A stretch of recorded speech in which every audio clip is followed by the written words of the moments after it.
Today I want to talk to you guys all about things that my husband and I have found to have a successful marriage. So we are about to be in year 3 of marriage. Our anniversary is a few days before Christmas and it's super exciting. But this time of year makes me also think about like, what has it been? What have we done to be successful? Because I promise you, year 3 is much different than year 1. Year 1 was the struggle in a good way. It was a lot of work, and I will leave in the cards and then at the end of this video just all about that first year of marriage and what we used and did in order to be successful. But it's 2020 and 2020 has been the struggle, and relationships are hard. You know, a lot of people want a relationship, but once you're actually in that relationship, it's difficult because there's so much baggage. There's so many different things that you bring from past failures, past heartaches, just things that we carry with us in every relationship that we have. And dating and being married is just difficult. So I wanted to tell you just our 5 tips to success for having a successful marriage to our standards.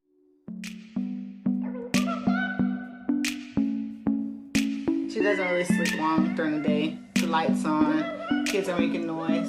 Is she high? Is she high, mama?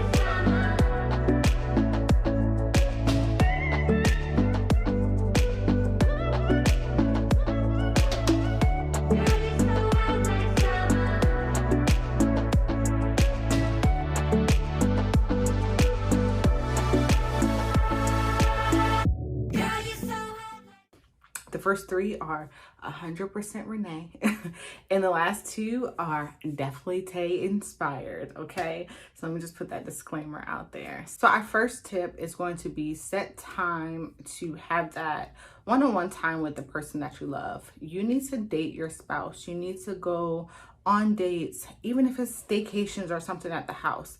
Send the kids to a babysitter, send the kids to a family member, or just rather in school. Like, there's times when I'm off, like we just had a 4-day, the kids were in school the first day and then out the second day or something like that. That day, do something with your spouse, like go for a walk, go for a run, exercise together, make a meal, you know, just spend that extra quality time.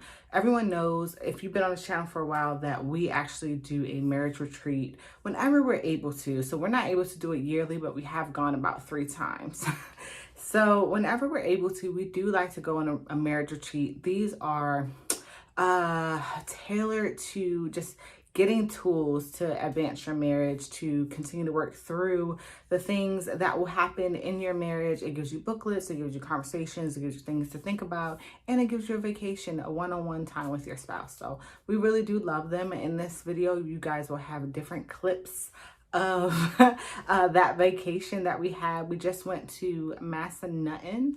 It's mountains in Virginia, and we had a really great time. So I will just sprinkle clips throughout this sit-down video. But yes, absolutely, set some time apart for your spouse for that one-on-one. Before the pandemic, we would date at least monthly.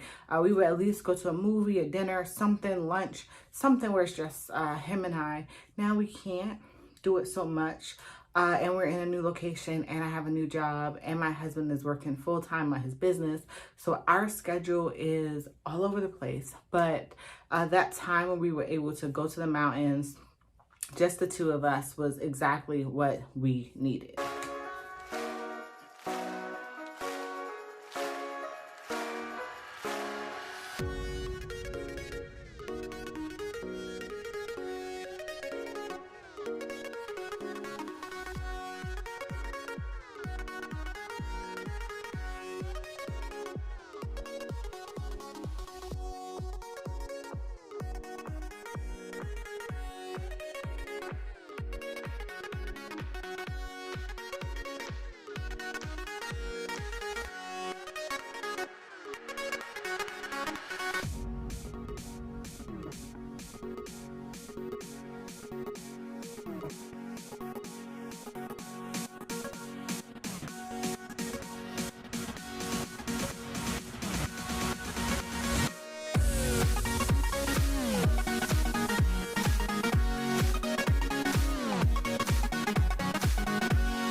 So the second thing that I would advise for you to have a happy, healthy marriage, at least to my standard, is to be separate but equal. You know, I should not have to lose my identity and he shouldn't have to lose his identity because we're married.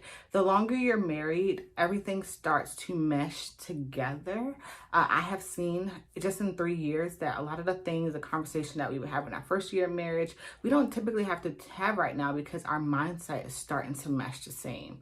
But we are still two different people going after different goals collectively. So we are separate but equal. It might be an unpopular opinion, but I don't want to just be Tay's wife. I want to be Renee James. I don't want him just to be Renee's husband. I want him to be Tay. You know, so we have to maintain who we are and just continue to push each other to be better. The third tip that I have is to keep third parties out of your decision making. Now, everyone has that friend that they can vent to when things are a little bit difficult, and they're not going to judge them. They're not going to judge their spouse. They're going to understand that even though they're having a difficult time right now, you love this person, they're going to support that, right?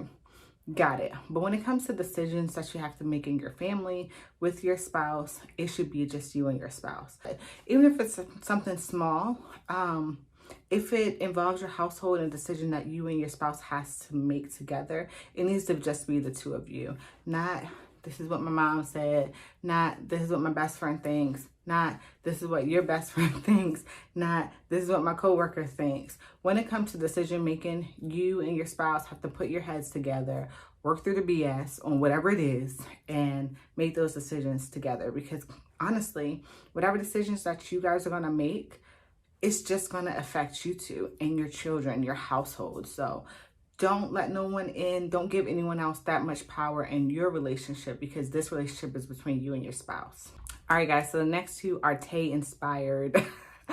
These are definitely for the men out there, but just in us talking in the different marriage retreats that we go to, just the conversations that we have, these are his two things to make you successful in your marriage. Number 4 is intimacy. He definitely would say a different word. I'm not going to say it. I want to be monetized. But intimacy. So flirt with your spouse, have fun with your spouse, make time in an intimate way with your spouse. Often, more often than not, right? I do have to admit, there are times when I'm tired, when he's tired, and all we want to do is just go to sleep. Just go to sleep. But there are times when all he want to do is the opposite of sleep. And as a spouse, you wake it up so you can make it happen, okay? So, you know, at the end of the day, have fun with your spouse, be intimate with them, show them that love in that manner more often than not. And number 5 is support and respect. So any person, period, wants the support from the person that they love about, because honestly, if you support their dreams and they feel like they can do anything, I can reach the stars, I can touch the moon, I can make this dream happen because the one person who I love the most in this world supports me. Even if they don't understand, they support me, right? And then respect. So you always want to respect your partner, period. Even when you're arguing, even when you're mad, there's certain things you don't say, there's certain things you don't do, there's certain actions that simply don't happen because you love this person, you want to be with this person after the argument, after the beef, after whatever is going on. So you have to respect them even when they're not there. And that's something that a lot of people have issues with. But my husband and I, if we're ever in a situation where I don't feel respected or I feel like it could have been handled a little bit different, we just talk about it. Like, hey, so we've never been in a situation before, but this is how I feel. And I want you to know, you know, you have to protect me at all times. And he accepts it. You know, maybe 2 years ago he probably wouldn't, it probably wasn't an argument, but today, you know, we've had situations like that and he accepts it. He's like, I'm sorry, I didn't even know and or recognize, because my husband is a people person and I simply am not. So just have those conversations. You should be able to get to a place with your spouse where you can talk about things without it being an argument, and you honestly can just work through things, because again, separate but equal, so you guys process things differently. But have that open forum with them and make sure that you are supporting them in their dreams, and then also make sure that respect is there, periods. So guys, I really hope that you are able to take at least one tip and build on it when it comes to your relationship. So it's difficult. It really, really is. It's difficult to be in a relationship because you kind of don't realize how much work it is until you're in it. So I'm here to tell you it's doable, but you have to put in that work. And hopefully these tips, or just different tidbits, honestly, I hate to call them tips when they're when they're about relationships, but at least these tidbits can help you grow, and maybe you see a couple of things that you have been lacking on that you can make better for your relationship. So I am Renee. Thank you guys so much. Please like and subscribe. Join the family. We're growing slowly but surely. And I will see you guys in the next video. Bye.